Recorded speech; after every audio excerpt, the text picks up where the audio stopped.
Seja bem-vindo entre nós, Espírito Santo. Fica à vontade no nosso meio, Senhor.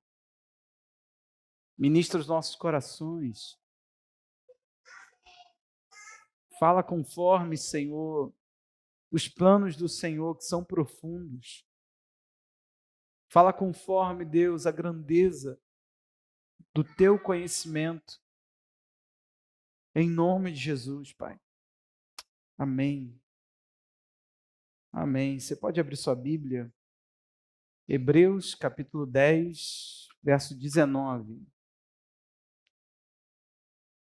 Queridos, preste atenção numa coisa. Há algum tempo eu compartilho com algumas pessoas no particular, e eu queria fazer isso com você, com vocês nessa noite, que a nossa igreja, a gente tem um privilégio, e não é antibíblico falar o que eu vou falar agora.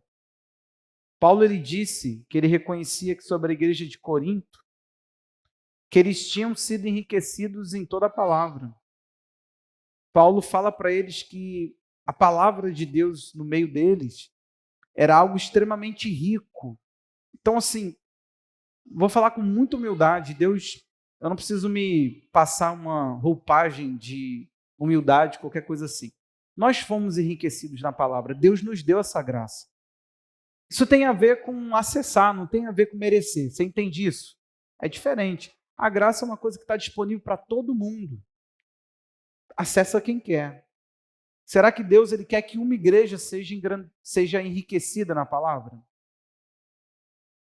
Falta dos seus ministros, talvez de uma outra igreja, acessar a palavra como dela deve ser acessada e desejada. Você está aí comigo? Então, pastor, não, ali a ênfase é outra, não é tanto a pregação da palavra. É esquisito, isso não é igreja. Mas, ao mesmo tempo que nós temos uma riqueza da palavra entre nós temos um saque de Satanás no coração das pessoas que ouvem a palavra muito grande. Olha aqui para mim.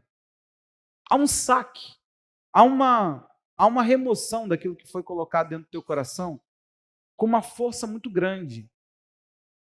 Eu quero te mostrar um tema que a gente vem tratando aqui e quero mostrar de uma forma a reivindicar da sua parte que você saia dessa semana disposto a brigar, a lutar, para pôr em prática o que eu vou te ensinar. O que nós vamos ouvir agora não vai ter nenhum tipo de validade o escutar por escutar. Acho que nós já passamos disso. Já nos foi dado o acesso à palavra, nós já bebemos. O que você vai ouvir não é novo. Você vai ouvir um monte de retalho de coisa velha. O que você ouviu de manhã não é novo, você vem ouvindo aqui. Você ouviu ontem no culto dos jovens, não é novo. E por aí vai. O Senhor ele tem liberado riqueza. Agora, nós não temos acolhido essas riquezas com a devida responsabilidade. Olha o que diz o texto bíblico de Hebreus 10, 19. É um texto que nós já batemos aqui demais. Diz assim: portanto, meus irmãos, tendo ousadia para entrar no santuário pelo sangue de Jesus, pelo novo e vivo caminho que ele nos abriu por meio do véu, isto é, da sua carne, tendo um grande sacerdote sobre a casa de Deus. Ele está falando, se nós temos tudo isso, se nós temos ousadia, o que a gente tem que fazer? Aproximemo-nos com o coração sincero, em plena certeza de fé, tendo o coração purificado da má consciência e o corpo lavado com água pura. Ele está tratando aqui do preparo que o sacerdote tinha para entrar diante da presença de Deus. Eu iniciei nesse texto, mas hoje eu quero fazer diferente do que faço. Não quero tratar desse texto como um texto base. Eu quero te mostrar que temos sido saqueados. Presta atenção, meu irmão. O Senhor te deu um acesso à presença dele. Sabe por que você, assim como eu, deve ter muita dificuldade de permanência no lugar secreto? Uma mensagem nossa, sabe por que você deve ter muita dificuldade de ter uma intimidade, uma comunhão profunda com Deus? Porque provavelmente o nosso adversário, que é o saqueador da verdade bíblica, que é aquele que remove o entendimento daqueles que são semeados, ele não quer que você desfrute do lugar santo. Ele não quer que você entre e descubra o privilégio que te foi dado. Ele não quer que você entenda essa mensagem. Ele não quer que você olhe isso aqui e entenda que foi dito para você que um lugar que não era acessível a todos, que um lugar que não era para todos, está aberto para você, está disponível para você. Você pode entrar garantido com ousadia pelo sangue de Jesus. Jesus abriu isso para você e Ele está oficiando lá na casa de Deus. Ouça o que eu estou te falando. E a Bíblia diz, com isso, se aproxime com o coração puro, sincero, em plena certeza de fé, ou seja, entre trabalhado pela obra de Jesus para que você desfrute da presença de Deus. Agora, por que Satanás não quer que nós venhamos a descobrir o privilégio que nos foi dado? Porque lá dentro da presença não é somente desfrute que nós temos. Nós temos dentro da presença desfrute e obrigações. E dentre as obrigações de um sacerdote, quando ele entrava no Santo dos Santos, está a intercessão. O sacerdote, ele não entrava diante de Deus com uma mentalidade focada em si. Ele entrava com uma mentalidade focada naqueles que ele precisava falar deles, falar de Deus para eles, consertar o relacionamento deles com Deus. O sacerdote era alguém que tinha um privilégio para entrar diante de Deus, para que então ele pudesse tanto desfrutar daquele ambiente, era um privilégio de poucos, mas ele também poderia falar com Deus acerca daqueles que estavam com o seu relacionamento quebrado. Então preste atenção, por que você não pode descobrir o poder do que está nesse texto?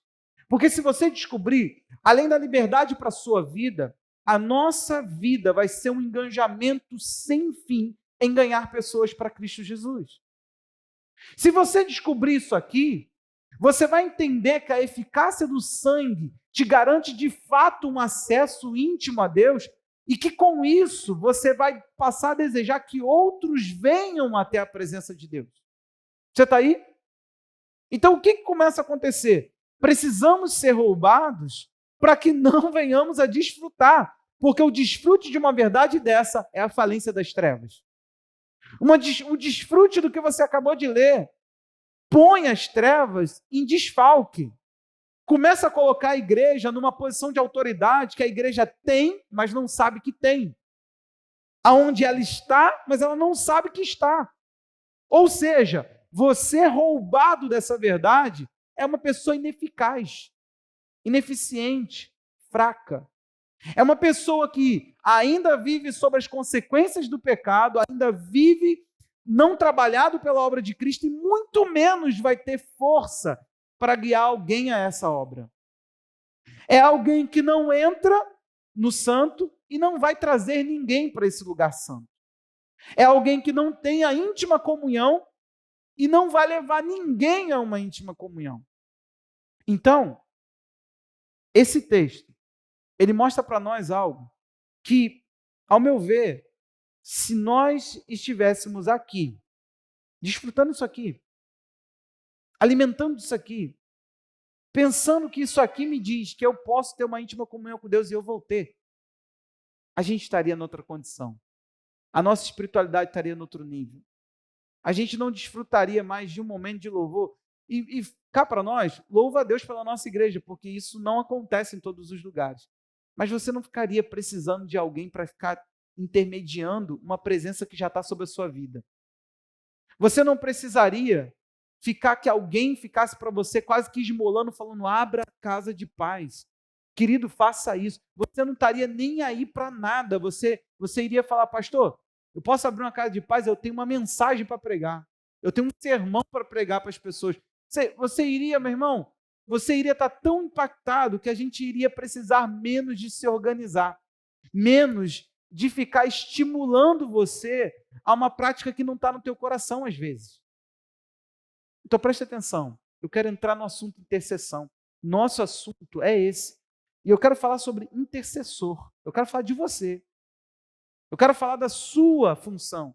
Eu quero falar daquilo que não te substitui diante de Deus. Eu quero falar daquilo que você, que se sente irrelevante, poderia estar sendo muito relevante para Deus. Deus está caçando pessoas para interceder. O texto de Jeremias 15, sim, esse é o meu texto base. E o que está acontecendo aqui? O profeta recebe de Deus uma palavra que ele haveria de profetizar não só para Israel, mas também para Israel, e principalmente um cativeiro. Ele é um cara de uma mensagem dura, só que, ao contrário do que você já ouviu por aí, pejorativamente, Jeremias é chamado de o profeta chorão. Muito pejorativo. Porque imagina você que Deus te dá, assim como deu para Jeremias e deu para Jonas, uma mensagem que você não quer pregar. Imagina você que Deus está falando assim, eu quero que você destrua, fale para o povo que eles não têm mais solução e não encontram mais arrependimento. Fale para o povo que eles irão agora sofrer as consequências dos atos dele. Você não está indo, Jeremias, para convencê-los a mudar. Eles não mudam. Foi isso que Deus falou para Jeremias. Vá lá e fale para eles que é inevitável. Jeremias ainda teve que sofrer na pele, porque ele insistiu em acreditar no povo. Ele, não, peraí, como assim? Como assim? Se você for ler Jeremias 7,16, se o Alex quiser colocar, o Jeremias 7,16 vai dizer isso, que Deus pede para ele, não ore, e não uma vez, Deus pede por 3 vezes, até o nosso capítulo 15, que Jeremias não ore. Você tem noção? O que é Deus virar e falar assim, fique quieto. Ele diz, quanto a você, Jeremias, não interceda por este povo, nem levante por ele um clamor ou uma oração, nem insista comigo, porque eu não ouvirei a sua voz. Parece até que é estranho, né? Porque eu começo falando de intercessor e lemos um texto tão trágico. Daqui a pouco nós vamos ler o nosso texto básico, eu só quero te mostrar que Deus pediu, não ore, porque eu não quero ouvir a sua oração. Eu não quero, não é a oração de Jeremias, é a oração de Jeremias pelo povo. É como se Deus estivesse falando, o assunto que você está vindo tratar comigo está resolvido, Jeremias, e não há como mudar. O povo chega a orar, gente, no capítulo 14. Você está lendo o 15, amém? Nós vamos ler o 15. Mas no final do 14, se você for lá, tem uma intercessão do povo a seu favor, e eles vão lá pedir e falar, Deus, o Senhor tem como lembrar da aliança, tem como lembrar disso, tem como lembrar daquilo. Deus pede para que o Jeremias e o povo se calem, nós vamos ver isso. Tamanha é a força da intercessão. É óbvio que você está entendendo que nós não estamos nesse tempo mais. Nós não estamos sentenciados, meu irmão, nenhuma condenação. Não há nada que prenda e não há nada que determine a condição do homem. Hoje está aberto o tempo de benefício, tempo de bênção, tempo de enriquecimento espiritual. Jesus, na graça dele, ele deu a todos os seus parentes, a todo mundo, ele não os condenou, não é o tempo, não é o dia do juízo, é o dia da salvação de Deus. Você está entendendo aí? Então preste atenção, não há ninguém sentenciado, e às vezes a nossa atitude parece que as pessoas estão sentenciadas, e graças a Deus, se a gente fosse calvinista, essa igreja caberia direitinho, porque é uma igreja que fica assim, pô, eu passei, eu estou aqui, eu entrei no reino, eu estou em Cristo. Agora, eu não estou muito preocupado com quem não está. Gente, olha a sentença, olha o texto. Então, Jeremias 15:1, então o Senhor me disse, mesmo que Moisés e Samuel se pusessem diante de mim, meu coração não se inclinaria para este povo. Mande-os embora. Eles estavam orando. Saiam da minha presença. Se lhes perguntarem, para onde iremos? Responda assim, diz o Senhor. Ele está falando, não é para falar, não. Fala que eu falei. O quê? Quem é para a morte, vai para a morte. Quem é para a espada, vai para a espada. Quem é para a fome, para a fome. Quem é para o cativeiro. Deus está falando, para vocês não há solução. Eu me encarrego de devastar vocês como povo. O que está acontecendo aqui? Deus está colocando as suas espadas, o seu juízo. Ele tem como juiz a fome, a guerra, o cativeiro, Então, assim, toda essa era uma linguagem de sofrimento que Deus usava com Israel. Se você for ver lá no Jeremias 7,14, que a gente, ou 1 Crônica 7,14, quando nós lemos, se o meu povo, que se chama, antes disso, ele vai explicar o seguinte: quando a fome, quando a espada, quando a morte, quando as pragas vierem, são 4 coisas que Deus usa como didático para fazer o povo sofrer e o povo entender a condição espiritual que se encontra. Deus nunca foi, querido, de causar sofrimento. O que as pessoas tinham era a retribuição das suas ações. Estamos juntos? Até hoje, as pessoas sofrem por suas ações. Mas o que nos importa aqui nesse texto? Preste atenção. O que me chama atenção é Deus chegar lá no 15:1 e dizer: mesmo que Moisés e Samuel se pusessem diante de mim, meu coração não se inclinaria para este povo. Cara, é só a gente pensar. Será que Deus pegaria você, teu nome, e falaria assim, para você entender, mesmo que o Rafael orasse pelo Brasil, eu não ouviria ele. Você está entendendo quem deu o currículo do intercessor? Não fui eu, não sou eu que estou chamando Samuel. A gente vai falar de Samuel, mais que Moisés acho que já está batido. Mas Samuel, puxa na cabeça. O que Samuel fez que tanto essa intercessão? Você sabe de Elias, que orou para não chover, fechou o céu por 3 anos e depois foi lá e falou, hora de abrir. E o céu abriu. E a Bíblia ainda vai dizer em Tiago que ele é um homem sujeito às mesmas fraquezas que nós, mas Deus o ouviu. Tá bom. Só que Samuel, eu estou falando assim que Deus viraria e falaria assim, mesmo que o Marcelo orasse. Cara, já é muita moral. Se você quer saber de intercessores que chamam a atenção, você tem que passar por esses 2 homens. Nós estamos falando de Moisés, o homem que Deus pediu opinião, que Deus virou para ele e falou assim, Moisés, eu vou destruir todo esse povo. Sabe o que ele vira para Deus e fala? Deus, se eu fosse o Senhor, não faria isso não. O que as outras nações vão falar do Senhor? O Senhor tirou um povo e depois os matou? Ele falou assim, gostei. Gente, Deus precisa de conselho? Mas vamos reduzir ao texto. O texto está mostrando um Deus pessoal, tá? Não é um Deus limitado. E o nosso Deus não precisa de conselho, ele sabe o que fazer. Ele se aconselha na sua própria vontade, diz o texto de Efésios. Então, Deus não precisa de conselheiro. Mas o que faz Deus parar e falar, eu quero ouvir você, Moisés, e gostei do conselho que você me deu, pode deixar, não vou destruir o povo não. Mas faz o seguinte, fala para eles que eu não vou com eles não. Opa, tem mais uma questão aqui. Se eu achei graça aos seus olhos. Se o Senhor é com a gente, vem cá. Se o Senhor não for, eu não vou. É assim. Se tua presença não entra na terra, eu não vou para ela. O Senhor decide. O povo vai ficar todo estacionado aqui. Gente, o homem fez Deus primeiro mudar aparentemente 2 vezes de... Tá, nós não vamos falar dele. Vamos falar de Samuel.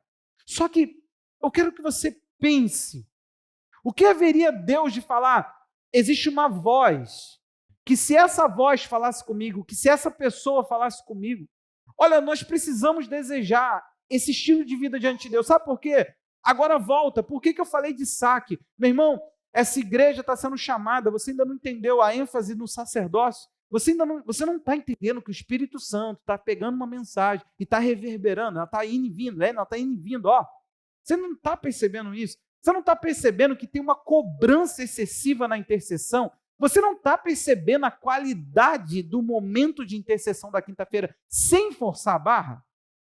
Nós não temos nenhum apoio que Deus quisera que tivéssemos do Ministério de Louvor. A gente escuta a música pelo Bluetooth. Sem reclamar, não é uma reclamação. Eu estou mostrando para você que se fosse emotivo, que se fosse... Não, ninguém senta e fica assim, como é que se faz? Não, a gente ora. Você ainda não percebeu que lá atrás, eu já falei várias e várias vezes, e sempre eu me refiro a Kátia, porque a gente teve uma conversa quando ela voltou de um encontro de intercessão lá atrás, depois ela foi com a Lucília, e enfim, 2 encontros de intercessão e a gente falou, Deus quer que a nossa igreja ore. Aí, todas as vezes que nós iniciamos orar, é confusão para um lado, é briga para o outro, é problema, dificuldade. E o que a gente colocava? sempre a gente ficava com um tipo de cansaço. E falava assim, cara, vamos parar com isso. Só que eu quero te mostrar uma coisa. Toda pessoa relevante, ela não começa fazendo, ela não começa na execução, ela começa diante de Deus prostrada, reconhecendo que aquela causa tem dono, dizendo para Deus, Deus, eis aqui alguém, use essa pessoa, porque essa pessoa sou eu vi como está a tua igreja, eu vi como que está o seu povo, eu enxerguei. Deixa eu te contar uma coisa, teve um dia que eu acordo, caindo de joelhos aos prantos, chorando, de soluçar. Deus me mostrou uma criança num sonho, eu estava dormindo. O sonho era o seguinte, a criança ia engateando por uma rua muito movimentada. E eu fazia assim para a criança, tentava chamar, e eu não conseguia trazer a criança para cá, eu não conseguia colocar a criança de volta na calçada, eu não conseguia reagir, e de repente a criança ia para debaixo de um carro, e um carro passava por cima da criança, e simplesmente a ênfase era, ele quebrava a espinha todinha da criança e amassava as costas dela todinha. Quando a criança aparece toda massacrada pelo carro, eu acordo como se eu tivesse... parecia que eu estava vendo aquela cena e eu acordo. Eu já acordei caindo para o chão e chorando muito. Eu era solteiro. E eu chorei de soluçar, eu não conseguia parar. Ficaria até estranho se a minha mãe ouvisse, porque... O que eu ia falar? Primeiro que eu não estava conseguindo me conter. Eu chorei. Eu chorei a manhã inteira por aquela criança e eu não estava entendendo. E eu fui para Deus. Deus, o que está acontecendo? O que foi isso? Foi após eu voltar da MCM, foi após eu começarem o culto na casa da Anice e do Carlinhos. E Deus falou comigo, essa é a igreja. Eu estou te dando ela sob seus cuidados.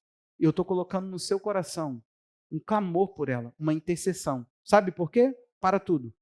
Antes de ir para a MCM, Deus começou a colocar no meu coração que todo ministério começa pela intercessão. E Ele me pediu que eu não respeitasse líderes que não fossem intercessor por suas causas. Se um líder ele não é representante diante de Deus, ele nunca será representante de Deus diante do povo. Se ele não vai a Deus, ele nunca teria a autoridade de ir diante das pessoas. Se ele não ora, se ele não chora, se ele não tem dor pela causa dele, se ele não tem um coração quebrantado em relação àquilo que ele faz, ele é mais um executor perigoso, porque ele acha que tem solução, e ele não entende que ele não tem poder em si, ele não tem nenhum tipo de capacidade mística, não. Em nós há uma dependência constante daquilo que Deus está fazendo. Você entende isso? Ei, irmão? Então preste atenção. O quanto a gente conseguir furar esse bloqueio da oração, meu irmão, por favor, escute o teu pastor. O crescimento dessa igreja, não, eu falo isso, eu vou falar, e o Senhor sabe por que eu vou falar. Eu não estava querendo falar essa frase que eu vou falar. Mas nosso problema não é ter dinheiro. Não é. Pode sonhar alto. Amém? Você que sonha alto com essa igreja, sem ser carnal, pode sonhar. Você quer sonhar o quê? Com ar-condicionado? Vamos lá, falsa modéstia não. Você quer ar-condicionado? Sim ou não? É mediocridade? Na tua casa, aqui, ventilador barulhento, bag, que vai perdendo as pecinhas, não é assim? É disso? É disso que a igreja precisa para crescer? Um lugar climatizado? Hã? Vamos lá, gente, me ajuda. Se a gente pegar umas cadeiras poltronão, vocês querem poltronão? Uma poltrona maior? Pode ser, sim. Tá com medo, gente, de responder? Tem certo ou errado, não, é você que quer. Quer ou não quer, gente? Poltronão? Bonita? Quem já foi lá comigo em Volta Redonda? As cadeiras são maiores. Daquele tamanho, tá bom? Tá ótimo? Lindo, né? Então, as cadeiras mudadas fazem as pessoas virem e se converter? Vocês estão entendendo? Deus não tem problema de abençoar essa igreja, mas Ele tem problema da reação dessa igreja em relação a Ele. Ele não tem problema. Ele já provou para nós, gente. Meu sogro falava um negócio que eu gostava muito. Eu assim, caramba, tua igreja faz coisa de gente grande. Ele falava isso. Eu falei, caramba, vocês são mesmo. Ele falava assim, tu faz coisa de gente grande. Eu ria. Sabe por quê? Preste atenção aqui. eu sinto isso lá dentro de mim. Quando a gente for o que Ele quer, Ele vai financiar o resto. Por isso que a gente fica aqui com um monte de sonho e sem vaidade. Esse é o problema. Não tem vaidade. Cara, eu sei das dificuldades. Nós não temos hoje um relógio 220. E eu estava hoje estudando como que funciona para botar ar-condicionado nessa igreja. E eu não tenho vaidade com isso. Não tenho. Por exemplo, tem pessoas que me viram com isso aqui, que a vaidade nelas fizeram ela pensar uma coisa de mim, só que isso aqui para mim parece que eu nem estou com nada. Eu tinha até esquecido que estava com isso. É que eu lembrei da cena. Porque a vaidade no coração do outro acende quando a gente fala coisas que parecem vaidade. Tem um ar-condicionado, não é vaidade, gente. Quer ver uma coisa? Quando tu vai comprar um carro, é 9 mil o carro. Só que com ar-condicionado ou sem ar-condicionado? 9 mil, você que escolhe. Você escolhe com qual? Então para com isso. Está aí dentro, você gosta do ventinho gelado no rosto, é bom quando tu dirige. Ou quer ver agoniar, pega um engarrafamento sem um ar.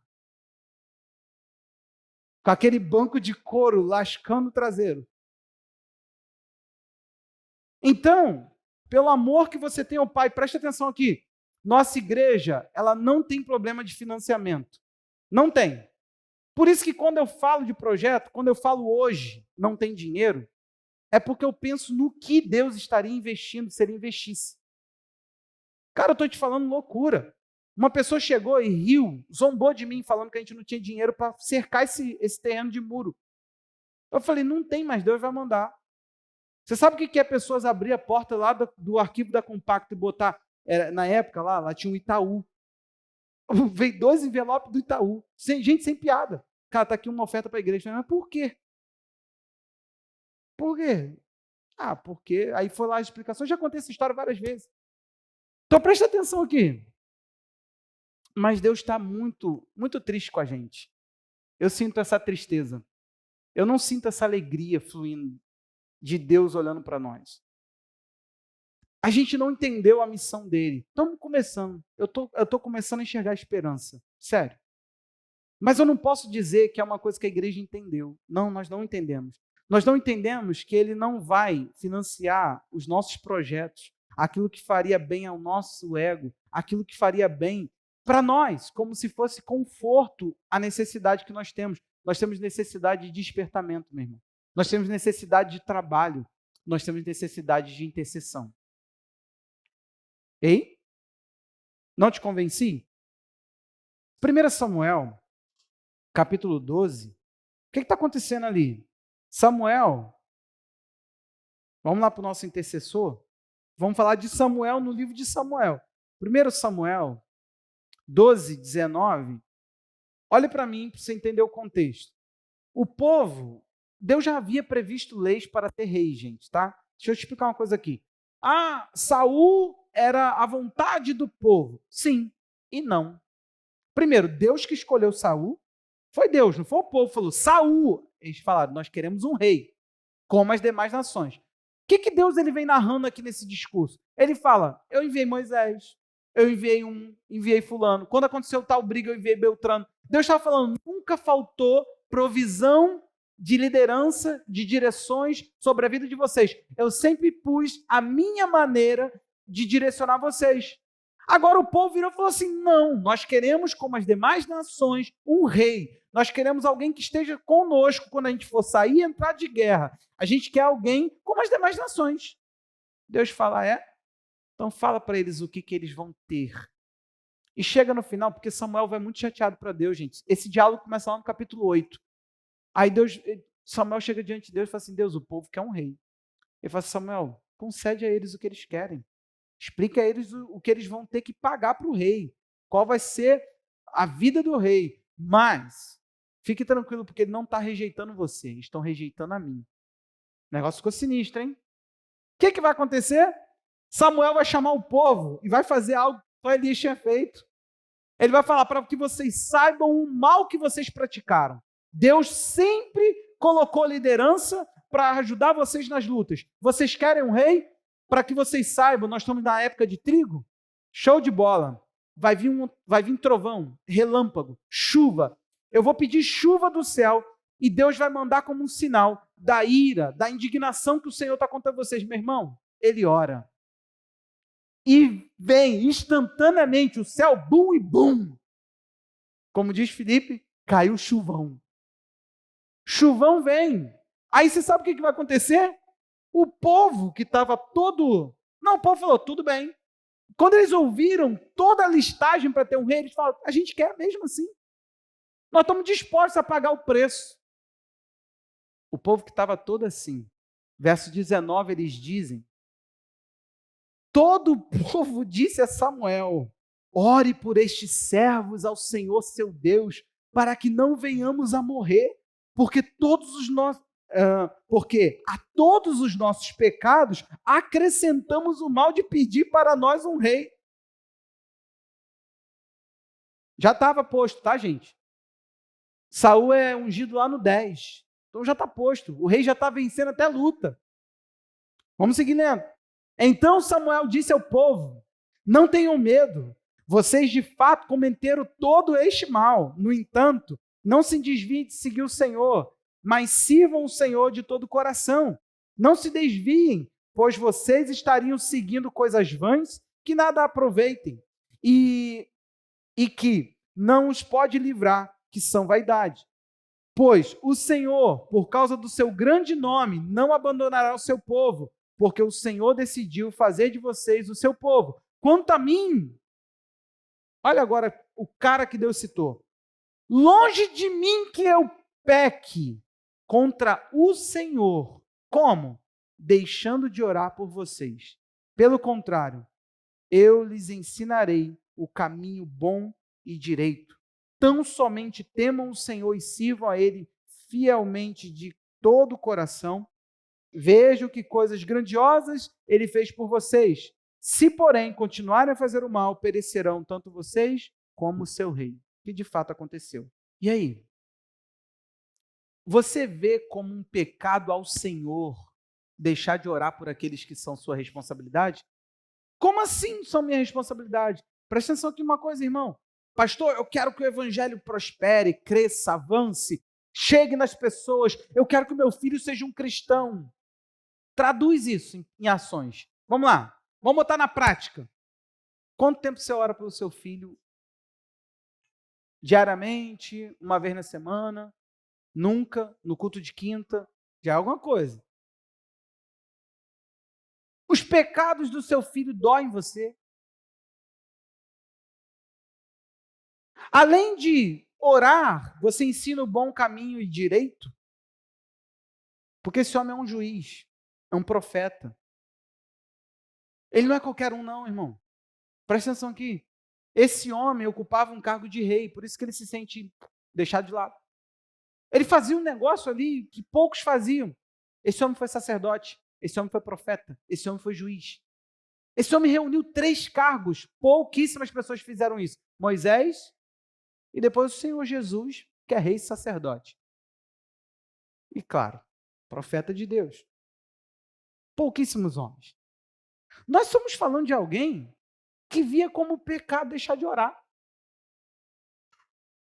Gente, a gente deixa de orar, isso nem incomoda a gente. Aí a gente fala, vamos orar pelo Brasil. Você vai ver. Todo mundo que eu conheço levantou, sabe, propósito pela nação. Se essa fome pela política for aplicada na evangelização e no avivamento que o Brasil precisa passar, não estou criticando não, eu estou dizendo canalizar, pegar e falar, viu, nós somos capazes. A gente quase que secou por causa da política. Por que agora a gente não pode falar da imoralidade dos pastores e começar a jejuar por isso, pedindo perdão ao Senhor por isso? Da ruptura familiar, pastoral, que, a começar do pico da cabeça, a planta dos pés, o negócio está ruim. Então vamos tratar. Vamos para o jejum, porque a gente já viu que a gente consegue. Então vamos fazer o seguinte, convocação geral de jejum. Você não vai ver, gente, você não vai ver. É incrível, mas você não vai ver. Um ou outro. Você quer os nomes? Valnice Milhome, você conhece? Quem conhece Valnice aqui, levanta a mão. 4, Túlio também, mais alguém? 5. 5 pessoas conhecem a Valnice Milhões. O restante está tudo tendo aquele ataque de amnésia. Vocês fizeram consolidação, aquele livrinho que tinha um passarinho botando um negócio no Valnice Milhões, viu? Agora vocês conhecem. Quem levanta a mão aí, quem fez a consolidação, viu? O restante fala, o que é consolidação? É um negócio de muitos anos atrás. Muitos anos atrás. Neuza Etioca, quem conhece? Tia do Teófilo Hayashi, quem conhece o Teófilo? Aí todo mundo já levanta a mão. Esse povo vai continuar. Eles fazem isso, fazem orar. Você não vê, você nem viu, você nem sabe quem é. Tu fala assim, quem é esse cara na capa do Quissuco? Pastor José Rodrigues, quem conhece? Valdomiro Santiago, quem conhece? Pô, tá ruim, aí a gente apela, né? Pega esses nomes e vai ler, vai na internet. O Zé Rodrigues, eu tô te mandando para uma armadilha. É indigesto ouvir o velhinho, cara. O velhinho, para pregar na santidade, ele te dá uma marretada, um soco no estômago, não tá nem aí. Se tu acha que eu sou grosso, que eu sou antiético, não ouço o pastor Zé Rodrigues, não. Ele virou para um pastor, o pastor estava lá e ele foi dar um exemplo, o pastor mostrou um negócio para ele, era o exemplo que ele estava falando, isso aí não presta, não. Isso não é caderno de pastor. Resolve isso aí. Senão tu não seria pastor da minha equipe, não. E voltou aqui. Quantas pessoas tinham, pastor? Umas 200, e o Brasil estava assistindo também. E as nações, né? O bichinho corrige. Ele fala para os pastores brasileiros, ou você ensina as pessoas a tirar a TV da casa delas, ou a TV delas vai tirar elas de Cristo. É nesse nível, irmão. Ele fala que é santidade ou você não vai para o céu. É difícil, viu ele? É difícil. É um dos caras hoje que não tem pena, não tem mimimi. E a nossa geração gosta tanto de um mimizento para ouvir. Agora, longe de mim que eu peque contra o Senhor. Eu não estou pecando contra as pessoas, eu estou pecando contra Deus. E sabe o que acontece com a gente? A gente não percebe que ser um intercessor é algo que Deus espera que você seja. A relevância da tua vida, ela vai começar na intercessão. A relevância da tua vida aqui na igreja não vai começar você se matriculando num ministério. Gente, isso vai ajudar a igreja.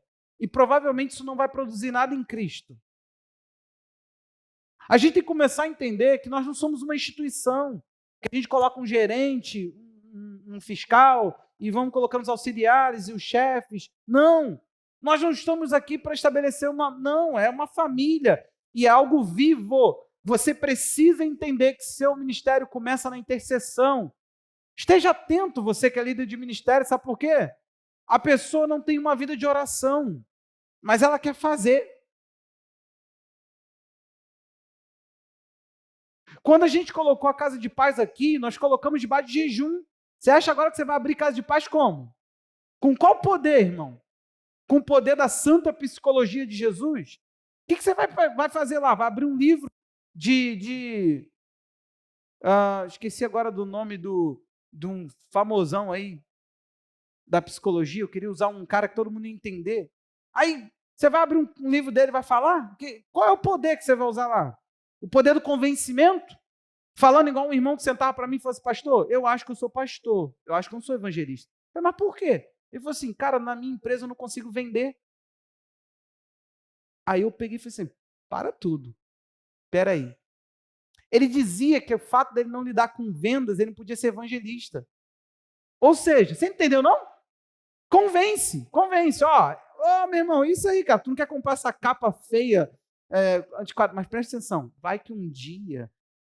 Ele achou que o evangelismo é mais ou menos isso, eu estou vendendo qualquer coisa, mas eu sou tão bom que eu vou convencer o Rafael a comprar uma capa vazia de tablet velha. Ele acha que é assim, que Jesus é um negócio tão ruim, que o poder do Espírito Santo só entra depois que a gente convence. Acho que a gente precisa mais saber sobre salvação. E eu não sei se você sabe, para quem estuda aí, entende um pouquinho melhor, calvinismo e arminianismo entrou nesse sentido. Os caras começaram a se fazer pergunta, peraí, como é que é Deus salvar alguém? Como é que isso funciona? Aí eles começaram a pensar, e daí nasce a teologia. Agora, a gente precisa compreender uma coisa, está tão fajuto, meu irmão, está tão fajuto, que as pessoas acham que elas vão ficar aqui, é o poder do convencimento, da lábia. Se o pastor falar para o meu parente, pô, ele só não se converte que o pastor não vai lá pessoalmente pregar, porque se fosse o pastor pregando, ia ser a mesma coisa que você falando besteira.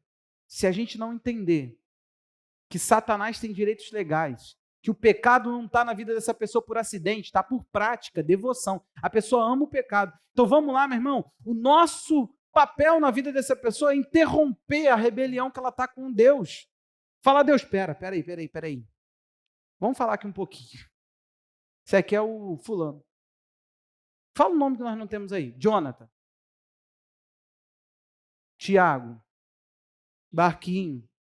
Mas vamos para o Tiago. Faça um filho e bota o nome de Tiago para a gente ter um Tiago. Porque ganhar Tiago a gente não está ganhando. Então vamos lá. Tiago.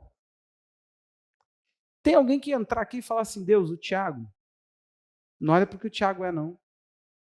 Eu reivindico o sangue do teu filho por ele, porque ele não está pedindo, não, gente. Tiago está fumando maconha.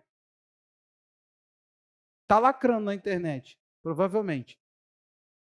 Porque quem é desses grupos aí, você já percebeu que a gente não tem, eu não estou nem aí para a vida deles. É sério. Eu estou aí para o seguinte, o meu país vai se lascar se isso tudo entra. Eles não entendem isso. Mas a liberdade, eu só não quero que pode a minha. A do outro, deixa o outro ser, gente. É sério. Eu só não quero que pode a minha. Eu só não quero que obrigue a mim. É ou não é? Então preste atenção aqui. Tiago está fazendo o que quer da vida. Vem André e fala assim, Senhor, Tiago, agora é minha responsabilidade. Aí, Tiago, tu está em rebelião com Deus, cara. Tu vai falar do bom caminho direto e bom. Direito e bom, igual o Samuel fazia. Só que ele fala, eu não vou pecar contra Deus de parar e falar, Deus, não olha para o Tiago, não. Sabe por quê, meu irmão? Não sei se tu sabe, mas Deus seria um péssimo juiz se a atitude do Tiago ficasse impune e o Tiago continuasse pintando e bordando na cara de Deus. A vida do Tiago não pertence a ele, mas Tiago está fazendo o que quer da vida. Toma aí? Então preste atenção aqui. Esse homem cujo coração não permitia ele entender a intercessão de outro ângulo, ele entendia o seguinte, eu pecaria contra Deus se eu não estivesse orando, eu estaria em pecado. Você tem noção do que é isso, gente? Eu estou falando que a tua salvação está maculada quando você não entende seu papel de intercessão. É isso, esse homem entendeu que o próprio relacionamento dele e Deus estaria rompido. A igreja hoje ela tem tranquilidade em não orar. Nós estamos quinta-feira, você não lembra, provavelmente não lembra, mas quinta eu falei para você pedir a Deus um nome de uma pessoa e você continuar orando. Quem lembrava disso, levanta a mão, quero saber. Baixa a mão e, por favor, responda para si. Você continua lembrando dessa pessoa e orando? Não precisa nem se manifestar. Quinta, quem vier aqui já vem com um nome, meu irmão. Desenhe um nome grandão para você não esquecer dessa pessoa, sabe por quê? Você irá ganhar essa pessoa para Jesus.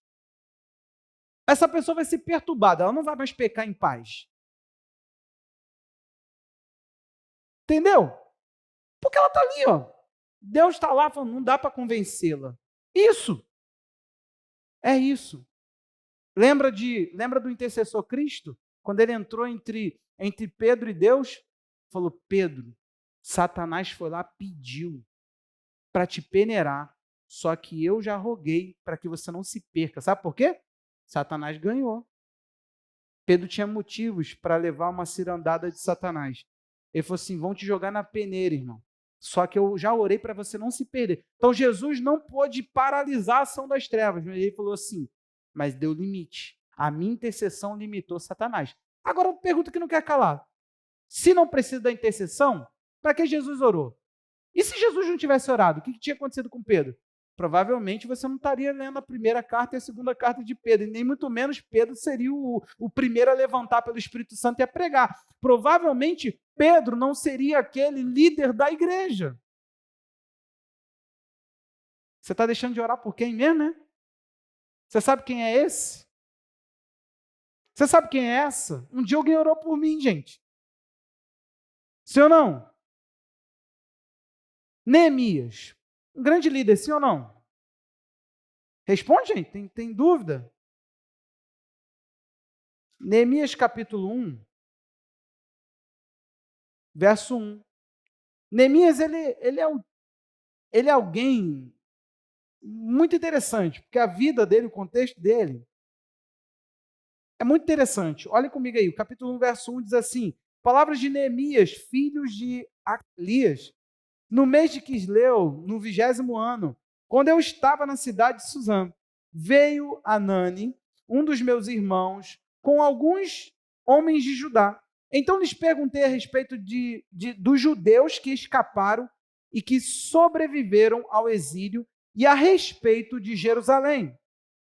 Eles me responderam: os restantes, os que sobreviveram ao exílio, se encontram lá na província, estão em grande miséria e humilhação. As muralhas de Jerusalém continuam em ruínas, os seus portões foram destruídos pelo fogo. Muitos de nós falariam assim: como é que está a igreja? Rapaz, está vazio. Está vazio, está ruim, cara. As pessoas não estão em compromisso. Você fala, é difícil. Cara, mas tu acha o quê? Será que não é o pastor? Muitos de nós ia fazer isso. E aí, como é que tá a tua família? Tá difícil, cara. Ninguém quer nada com nada. Cambate safado. Eu falo. Engraçado, isso foi um exemplo assim, mas nunca aconteceu isso comigo, não. Nunca tive com alguém que estava falando assim de alguém. Direto, gente. Sim ou não? Aí, ele ouve tudo. Ele quer saber o seguinte. Sabe quem é ele? Copeiro do rei. Ele que experimenta o papá do rei antes que o rei pape. Ele tinha que comer antes do rei comer. É isso. Esse cara organiza ali a comida do rei. Ele está diante do rei o tempo todo. Está bem de vida. Ei, olha aqui. Era um cara que podia ir falando assim, ó. Tô pouco me lixando para quem está em Jerusalém e para aqueles que ficaram, não vieram porque não quiseram. Poderiam ter vindo, vinha na muvuca, ficava aqui sendo escravo, trabalhando. Porque, vamos lá, o povo ficou meio restrito, meio segurado. Deus usa Ezequiel para falar, pode começar a viver normalmente. Vai plantar, vai construir, porque vocês vão ficar aí por muito tempo. Papai colocou vocês no castigo e falei que só tiro depois de 70 anos e só tiro depois de 70 anos. Então, ó, fui. E Deus se retira. Então Deus manda um recado. Não fica de mala pronta, não. Pode fazer a mala e arrumar lindamente no seu guarda-roupa, porque tu vai passar um bom período aí, Israel. Aí você sabe o que acontece? O homem quer ouvir. Aí ele ouve. O que ele faz com o que ele ouviu? Vamos lá. Sai falando, quer saber de uma coisa? Eu vou lá cuidar, meu irmão. Eu sou da igreja, eu sou de Jesus. Eu vou lá resolver a miséria do povo que ficou. Vou levar umas quentinhas para eles toda noite. Não é assim? Ele chega e fala assim, quer saber de uma coisa? Vamos levantar entre os irmãos os bons de obra.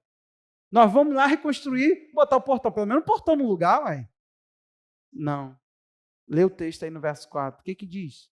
Quando eu vi essas palavras, eu me sentei, chorei, lamentei por alguns dias, fiquei jejuando e orando diante do Deus dos céus. Eu te falo uma coisa aqui. Quantas pessoas sabiam disso? Pelo menos os amigos que foram antes de Judá. Judá, te lembra alguma coisa?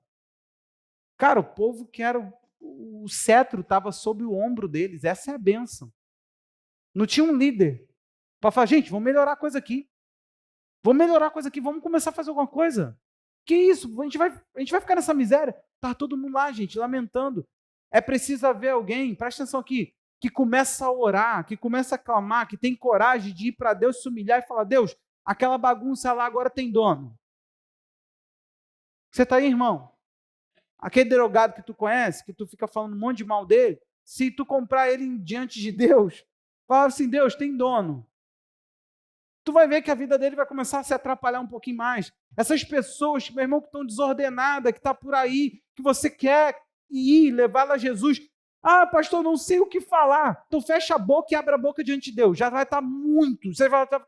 Olha, se você começar a clamar, a orar a Deus e a colocar diante do Senhor, eu duvido que essa pessoa ficará a mesma coisa. Vem cá.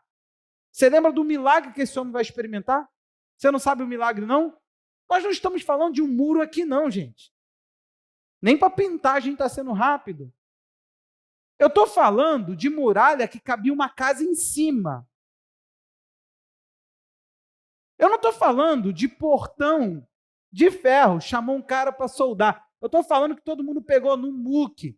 Eu estou te falando de uma nação devastada, não tem nada lá, não tem nada. Eles têm que começar do zero. O cara olha os escombros, anda, ele chega em Jerusalém e vai andar sobre os escombros, sobre as pedras, e chorar, e olhar a condição.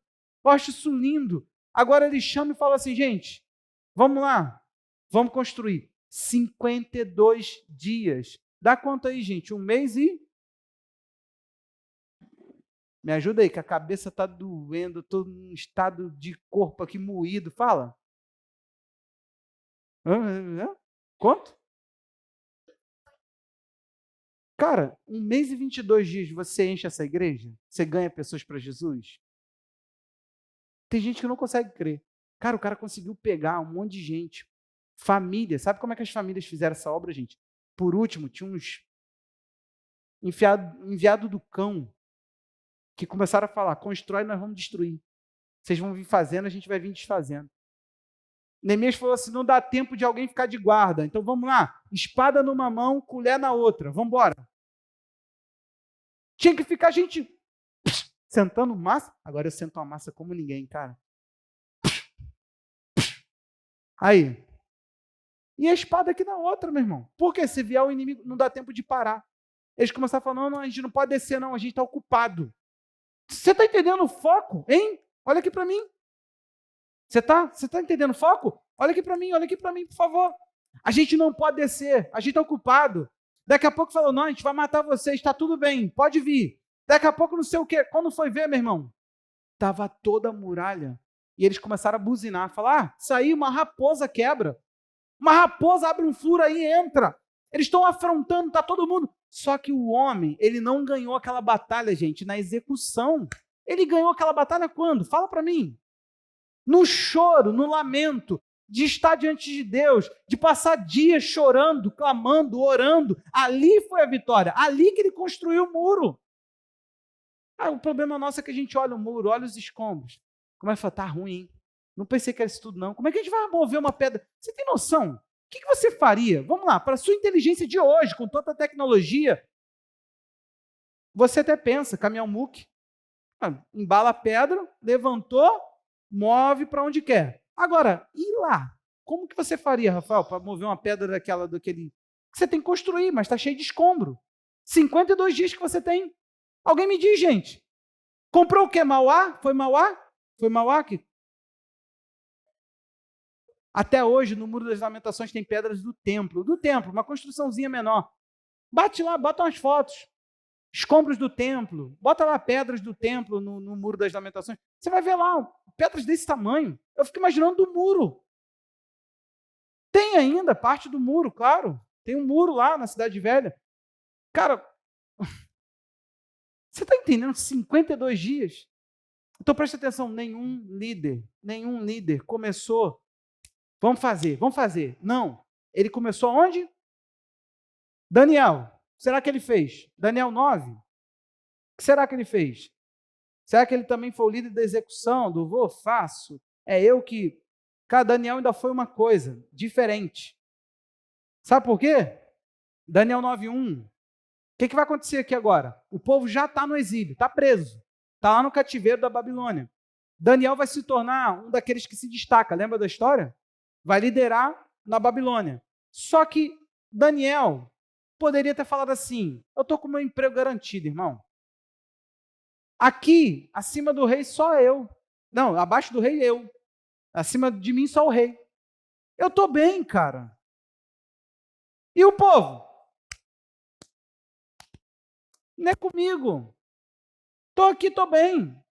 Minha família está bem. Eu tenho prestígio. Eu sei quem eu sou. 9:1 de Daniel. No primeiro ano do rei Dário, filho de Assuero, da linhagem dos Medos, que foi constituído rei sobre os caldeus, no primeiro ano do seu reinado, eu, Daniel, fiz o quê? Entendi pelos livros que, de acordo com o que o Senhor havia falado ao profeta Jeremias, ele estava lendo o livro que você leu hoje, comigo aqui, De acordo com o que Deus, o Senhor tinha falado ao profeta Jeremias, a desolação de Jerusalém iria durar 70 anos. Para tudo. Ele estava lendo a Bíblia. Me dá o rolo aí de Jeremias. Ele passou. Ué. Não, para tudo. Cara, está escrito aqui 70 anos. Ei, meu irmão, nós não vamos ficar aqui mais do que isso, não. Tá maluco? É 70, é 70. Quer ver uma coisa? O povo de Israel precisava ficar no Egito quanto tempo? Quem sabe? 400 anos. Com quanto tempo ele sai do Egito? 430. Só saiu depois que a Bíblia diz assim, e o povo passou a clamar ao Senhor. Deus permitiu o negócio ficar ruim. Eles começou a matar judeu. Ele falou assim, vamos orar, né? Vamos orar porque está ruim agora. Ei, conforto às vezes é uma área que depõe intercessor. Acabou. Sua família começa a melhorar. Para até de fumar, ó. Aí, por favor, para de orar. Estou cansado. Já parou até de fumar, pô? Precisa nem de Jesus mais, olha aí. Tá bom? O pulmão pelo menos vai viver saudável, respirando. É assim, gente? O que você quer com teu parente? Fala aí. Você não quer que ele seja salvo, não? Ó, tu já está na sala do trono, não é assim? O que ele faz, o Daniel? Ele vira e fala assim, cambada, 70 anos. Ó, vamos começar, cara, vamos fazer uma rebelião aqui. Não. Ele começa a entender, já que ele discerniu a mensagem, ele vai orar. Ele diz, voltei o meu rosto ao Senhor para buscar com oração, súplicas com jejum, vestido de pano de saco e sentado em cinzas, sentado na cinza. Sabe o que ele faz? A mesma coisa que Neemias. A mesma coisa. Ele senta e fala assim, nós pecamos. Senhor, o povo pecou. A estrutura, lê depois as duas orações. A estrutura é assim, ó. O povo pecou, nós pecamos, mas eu quero te pedir uma coisa. A tua aliança. A tua aliança. O Senhor não pode desamparar esse povo. Gente, a argumentação foi pesada e Deus estava ali para atender. Você está junto comigo? Aí você sabe o que você quer fazer? Você quer começar fazendo. Gente, eu não estou criticando, não. Não estou te criticando. Não. Presta atenção numa coisa aqui. Amém, vai e faz. Mas só não se esquece uma coisa. O muro não é construído com a mão na massa. Não esquece de uma coisa. A promessa não se cumpre pelo ato de ir lá e fazer. Ah, já que ele falou, vou sair. Ele para e vai conversar com Deus. Como é que vai se dar isso aqui? Ele vai procurar entender. Gente, isso vai dar até luz para os fins dos tempos. As 70 semanas de Daniel é uma das coisas que hoje faz a gente entender a escatologia. Faz a gente entender o fechamento, a restauração plena de todas as coisas. Daniel entendeu além da restauração de Israel. Você tem noção? Quando você começa a interceder, Deus começa a entender, te fazer entender os planos deles, os desígnios, aquilo que o Senhor quer para a tua vida. Você entende isso, gente? Você começa a discernir pela igreja. Eu fico doido. Eu gosto muito de conversar com quem ora, com quem medita, com quem discerne. Porque tu começa a falar da igreja, começa a falar assim, irmão, tá ruim. A pessoa fala assim, tá. Sabe uma coisa que eu estava pensando? Cara, a palavra diz isso e isso. Não é assim. Pô, mas também o Vitor, cara, é um jovem fraco. Nunca vi jovem fraco. É verdade. Pô, e o Alex? O Alex nem fala. Entendeu? A gente já cai para um lado. Aí a pessoa já vai, mete o mal em geral. Parece até que ela está acima da média. Ela é a única igreja fazendo e os outros nem nada fazendo nada. E aí você fica assim, sem solução. Murmuramos, pecamos, nos afundamos mais na nossa carnalidade, a insensibilidade aumenta e a gente fica aqui, ó. Agora, quando a gente fala assim, cara, fala aí, o muro tá no chão, tá não? Tá no chão. Olha o tamanho dessa pedra, cara. Nem olha pro tamanho, vamos passar direto, vamos continuar andando pelos escombros. O que tu acha? Tá ruim, irmão. Pensava que era tudo isso de muro, não. Sai, galera, então, tá tudo no chão. Já orei ao Senhor, eu já jejuei, eu já fui, eu já supliquei, já pedi perdão. Deus já me ouviu. Perguntinha. O povo podia voltar para a terra daquele jeito? Não, não mesmo. O muro de uma nação indicava a sua soberania. O muro de uma nação indicava respeito, limite. Essa terra é nossa. Aqui tem gente que manda, aqui tem governo. O portão de uma nação, a mesma coisa. E o povo? O povo estava na miséria, gente. Gente, tem que ter alguém também que olha para dentro, tá? Alguém que fala assim, cara, a gente precisa fazer melhor. Os grupos pequenos precisam ficar melhor. A gente não pode deixar o povo na miséria. A gente tem que melhorar. Tem. Vou fazer um projeto com o meu grupo, vou orar. Vamos orar, que a gente precisa ser batizado no Espírito Santo. A gente precisa ser cheio do Espírito Santo. Tá faltando poder. Tem que ter alguma coisa, gente. Tem que ter alguma coisa que a gente olhe para a miséria de dentro. E prepare para a restauração que está por vir. Tem que ter esse foco. O que está acontecendo? A gente não está tendo foco de reconstruir nada, nem vida de ninguém. Precisamos olhar para as pessoas, cara. A gente não precisa ir longe, tá? Para ver escombro no chão. A igreja de Cristo, a gente não está edificando uma coisa para nós. Então, deixa eu te falar uma coisa. Eu penso para fora. Eu penso para além daqui. Eu tenho projetos, sonhos. Não posso partilhar com você. Se eu falar com você hoje, faça um dia, Jerusalém vai voltar a ser verde. Você vai falar, quê? Eu hoje vejo escombro e fumaça. Olha para o templo, pastor. Pastor, aquele templo levou anos e anos para ser construído. Você tem noção aonde está o bronze, pastor? Da coluna, das 2 colunas que Salomão botou? Onde está o bronze? Só me fala, pastor. Você sabe onde está a arca? Alguém sabe onde está a arca? Você entendeu? Se eu compartilhar contigo hoje, você vai estar me questionando da arca. Eu falo, não sei não. Vocês sabem onde está a arca? Quem sabe? Valendo o bombom do Túlio. Menos a pastora. Gente, ninguém viu Indiana Jones? Indiana Jones achou a arca. Sabe onde está a arca? Deus fala em Jeremias, eu vou tirar a arca do coração de vocês. Então Deus sumiu com a arca, não vai aparecer. Os judeus têm uma expectativa. Algumas linhas até creem que quando o Messias vier, ele vai trazer a arca. Eu acredito que eles vão... Ele é a arca. Entendeu? Ou o maligno vai dar um instrumento de idolatria, vai. Mas Deus falou que tiraria do coração do povo para sempre a arca. Depois, se você quiser saber, eu te falo onde está. Sei não. Mas dizem que acharam. Mas não sei não. Então, brincadeiras à parte, eu queria que você pensasse. Falamos de Moisés, pouquinho, falamos de Samuel, falamos de Neemias, falamos de Daniel. Você enxergou alguém que falou assim, eu tenho a audácia de fazer sem orar? Agora vamos lá. Jesus era Deus? No princípio ele estava com Deus, ele era Deus, e tudo foi feito por meio dele. Amém? Esse é o nosso Cristo? Tá. Ele é Deus. Cara, Jesus orou. Para fazer tudo ele orou. Ele não viveu sem orar. Agora fala uma coisa aqui para mim.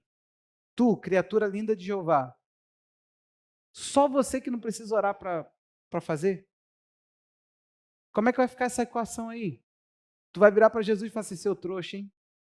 Orava à toa, para que orar tanto? Isso é fanatismo, Jesus. Vou melhorar. Hebreus 7,35, o que está escrito? Nós estudamos outro dia. Ele, Jesus, vive para interceder por nós. Sem intercessão não tem fundamento nenhum. Para que ele vive para fazer isso? Ele teve que ser eterno, teve que ser ele para ser um sacerdote eterno, para ser um sacerdócio intercessor eterno. Gente, se a intercessão não é importante, por que ele está à destra do Pai e intercede por nós? Por que nós temos um Espírito sobre nós e dentro de nós intercedendo por nós? Se a intercessão não é importante, se ela é um assunto tolo, é um assunto de igreja, é estratégia da estratégia. A gente trata de intercessão assim. Não, pô, nós vamos fazer um evangelismo, mas primeiro nós vamos na igreja orar. Não é isso não, irmão. O dia que a gente, na oração, acender a fogueira, o dia que na oração a gente acender a fogueira, irmão, você já ouviu? Alguns aqui já viram isso, tem na internet. Evangelismo chamado caça ao tesouro, quem já? Ah, não. Tu, levanta a mão, tu. Não, tu. Nem tu. Caça ao tesouro? Não? Patrícia. Ele estava buscando revelação no pai ali. Hein? Olha só. Vá na internet, coloca lá assim, ó, caça ao tesouro. Evangelismo, caça ao tesouro. Pastor, eu vi um monte de criança brincando de caçar um negócio. O que era isso? Não, evangelismo, caça ao tesouro. Sabe o que é isso? Cara, o pessoal se reúne e ora, até que eles pedem a Deus, Deus, quem o Senhor quer alcançar? Cara, e Deus dá para eles pessoas, histórias. E os caras saem. Tem gente que indo para o jogo do Corinthians. Corintiano, olha só. Se Deus usa o corintiano, irmão. Pode usar um flamenguista. Hein? Não, é brincadeira à parte. Presta atenção. O cara tá no jogo do Corinthians. Ele vira e fala, irmão, para aí. Ops. Aí, irmão, deixa eu te falar. Tu tem uma doença assim, assim, assim, né? O cara, como é que tu sabe, cara? Que isso? E, pô, Deus mandou te procurar. É coisas incríveis. Bota lá, tem um monte.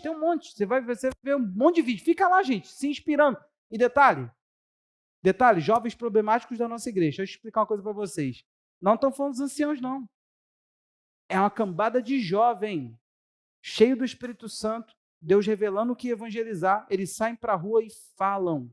Escuta aqui. E falam. Sabe por quê? Se a gente parar de orar para cumprir o protocolo e começar a acender a brasa na oração, a gente vai ver que o fogareiro pega. Cara, quando se ora para fazer, gente, para não ficar só nas minhas palavras da vida dos outros, a gente estava na MCM, o Vinícius, lembra? Pergunte ao Vinícius. Cara, a gente começava a falar, vamos para Lagoa orar. Alguém pega o... Não tinha nada, protocolo de nada. Alguém toca o violão aí, vai puxando as músicas e a gente vai orar. A gente ficava na lagoa orando, em frente à MCM, é linda a lagoa, linda, linda. Ficávamos orando. De repente alguém virava e falava assim, cara, não dá não. Lá é a terceira cidade com a maior romaria não sei se do mundo. Romaria acho que é coisa do Brasil, não sei. Agora me faltou conhecimento. Mas sei que é a maior. O que eu quero dizer? A terceira maior festa. Entope o lugar. E era a fase do intensivo. Por que eu estou falando isso? Porque a fase do intensivo era a fase da festa. Meu irmão, o que tinha de jovem nosso, ganhando gente na festa, no meio da festa ali, cara, festa rasgada. A cidade é cheio de altarezinho. Há uma idolatria tremenda, é um lugar pesado de se estar. Mas a gente ia, cara. E aí, pegamos nosso grupo e falamos, vamos. Cara, entrava na feira e pronto, mandava de Jesus rasgadão aqui, ó. Pá! Daqui a pouco tava o cara chorando no meio da feira. Aí tu ficava pensando assim, foi caramba, quando eu for pastor, minha igreja vai ser assim. Menos que isso é coisa do inferno, não é possível. Foi o diabo que plantou essa igreja. Se não for assim, não vai ser. A gente vai sair, meu irmão. A gente vai falar de Cristo e as pessoas vão se converter porque elas vão ver o poder de Deus. Pensava que eu tinha essa utopia, gente. Eu tinha. Você entendeu por que eu fico frustrado? Não, porque eu vi. Eu vi o que é. Aí quando eu vim com o padrão, eu pensei, mas não é. Aí eu pensei, às vezes dava vontade de voltar para o mundo daquele lá. Calma. Dá vontade de falar, Jesus, dá para de novo transfigurar, a gente constrói um barraco e fica por lá mesmo, na transfiguração? Porque descer do monte, você encontra um monte de incrédulo não conseguindo expulsar um demônio. Para quem entende a referência bíblica. Então, por favor, olhe para mim. Você vai pesquisar, você está curiosão, né? Melhor do que pesquisar, cara. Saiba que Deus pode usar a tua vida. Ninguém ali é Moisés, não. Moisés não desceu e reencarnou. É você, querido. Está na hora de você estar lá na sua pia, orando e falando assim, Deus, eu quero uma palavra para aquele meu marido que está ali, ó. Para aquela minha esposa ali, Senhor. Os homens na pia também, tá? Na pia, falando, eu quero uma palavra para aquela mulher, Senhor. O Senhor pega ela e usa a minha vida. Se Ele quiser, meu irmão, Ele vai te encher de sabedoria na hora. E pode ter certeza, a sabedoria que Ele dá é violenta. Jesus chegou a falar assim, ó, quando vocês entrarem por serem presos por meu nome, não fica pensando no que vai falar, não. Na hora. Ele falou, vocês vão ter que entender que ali vai operar um nível diferente. Não serão vocês e o seu intelecto falando, vai ser o poder do Espírito Santo. Ele vai te dar o que falar. Então, meu irmão, não é possível. Não é possível que o teu parente vai ficar com filosofia de um pé rapado aí, endemoniado, cheio de vontade de se matar, escreve um livro, ganha teus filhos. Não é possível que você está com o espírito da sabedoria. O espírito de Isaías 11, sabedoria, inteligência, conhecimento, tudo, discernimento, os 7 características ali. Esse espírito está pesado sobre você e teu filho com filosofia te vence. Cadê o Paulo dizendo que sejam capazes de convencer os contradizentes? Esses são os líderes que ele manda levantar. Ou seja, se convence quem contradiz, está cheio do poder do Espírito, porque não é sabedoria do homem, não é de filosofia para filosofia, é poder de Deus. Você está aí comigo? Então, por favor, fale para mim que hoje você fala para pelo menos sua família. Você vai chegar diante de Deus e falar assim, ó, aqui Deus, está aqui, ó, minha casa agora, eu estou vendo. Pastor, eu não sou cego não, pastor, fica tranquilo, eu vejo sim. Só que eu fico sem saber o que fazer. Ah, meu irmão, sem saber o que fazer? Fecha a boca, abre diante de quem pode, e depois ele vai te dar sabedoria para abrir diante de quem deve, entendeu? Ele vai te dar o confronto, ou ele vai te dar uma palavra de amor, ou ele vai te dar uma palavra simples. Última questão, uma menina chegou, ela foi evangelizar num local, e ela era tímida, ela não sabia o que falar, ela não tinha, e ela foi com todo mundo, aí está no bando, está ali, ó. Em determinado momento, ela não sabia o que falar. E ela começou a orar para Deus, falou assim, Senhor, eu não sei como chegar nas pessoas. Deus mostrou um homem para ela, falou assim, chega no homem e fala, traquinas. É isso. Eu também, quando eu li o livro, falei, caraca, pelo menos Jesus. Está amarrado, sai capeta, alguma coisa assim. Sei lá, irmão. Ela virou e falou, moço, Deus mandou falar com o senhor, traquinas. O homem chorou, se abriu para ela. Ela evangelizou o homem e o homem se converteu.